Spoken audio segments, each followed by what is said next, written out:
এবার চোখ রাখছে বাংলাদেশের দিকে, কারণ বাংলাদেশে গণহারে পুলিশ গ্রেফতার হচ্ছে।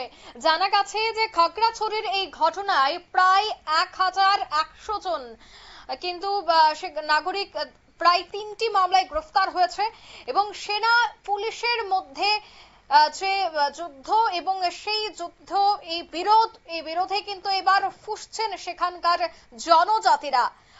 খাগড়াছড়ির ঘটনায় ইউনূসের পুলিশের গণহারে গ্রেফতার মোট 3টি মামলা, আর সেই 3টি মামলায় গ্রেফতার প্রায় 1100 জন নাগরিক। বিস্তারিত জানবো, টেলিফোন লাইনে যুক্ত হয়ে গেছে প্রতিনিধি শেখ মনিরুল। মনিরুল, এই ঘটনায় দেখা গেছে যে মোট 1100 জন নাগরিক গ্রেফতার হয়েছে, কি আপডেট রয়েছে এই মুহূর্তে বাংলাদেশ থেকে? দেখো, খাগড়াছড়ি যে সদর এলাকা, সেই সদর এলাকাতে আজও কিন্তু 144 ধারা এবং প্রশাসনের যে টহল, সেনার যে টহল, সেই সেনার টহল অব্যাহত। মূলত খাগড়াছড়ি সদর ও গুইমারা উপজেলায় সব থেকে বেশি অশান্তির খবর বিগত কয়েকদিন ধরে উঠে এসেছে।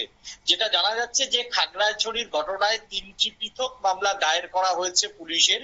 এই 3টি পৃথক মামলায় প্রায় 1100 জন অভিযুক্তকে গ্রেপ্তার করেছে এই বাংলাদেশ সেনা এবং বাংলাদেশ পুলিশ।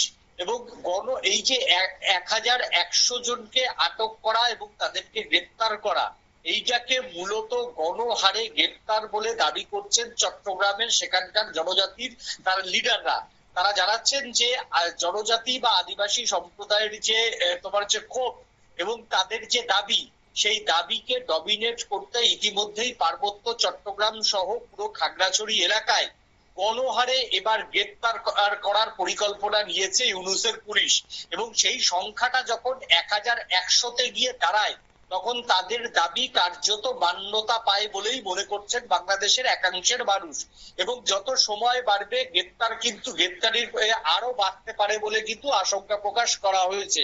তবে খাগড়াছড়ির ঘটনা নিয়ে কিন্তু এখনো পর্যন্ত পাহাড় সম্পূর্ণ নিয়ন্ত্রণে নিতে পারেনি বাংলাদেশ পুলিশ এবং বাংলাদেশ সেনা। এত কিছুর পরেও সেখানকার জনজাতিরা কিন্তু প্রত্যেক দিনই পথে নামছেন, বিভিন্ন ভাবে পথে নামছেন, তারা প্রতিবাদ করছেন। দেখো, মূলত ঘটনার রেশ হয়েছিল একজন কিশোরীর গণধর্ষণ হওয়ার পর।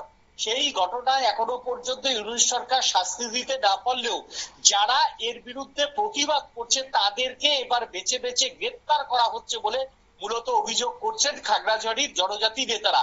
এবং তারা হুমকি দিয়েছেন যে যদি খাগড়াছড়ির ঘটনায় যারা দোষীদের, যাদের গ্রেপ্তার করা হয়েছে, যাদের কোনো রকম দোষ ছিল না, তাদেরকে অবিলম্বে মুক্তি দিতে হবে, না হলে খাগড়াছড়ির ঘটনা নিয়ে কিন্তু আরো বেশি করে আন্দোলনে যে তারা নামবে, সেই কথা কিন্তু আন্দোলনকারীরা ঠাড়ে ঠোড়ে বুঝিয়ে দিয়েছেন। একদমই, ধন্যবাদ। অর্থাৎ এখনো কিন্তু পরিস্থিতি নিয়ন্ত্রণে আসেনি, এখনো সে জায়গায় দেখা যাচ্ছে অশান্তি। জনজাতির এই বিষয়টা নিয়ে ক্ষুব্ধ। এখন দেখার বিষয় ইউনূস সরকার এই পরিস্থিতি নিয়ন্ত্রণে কি করে। নিয়ে নিচ্ছে ছোট্ট একটি বিজ্ঞাপন বিরতি, সঙ্গে থাকুন।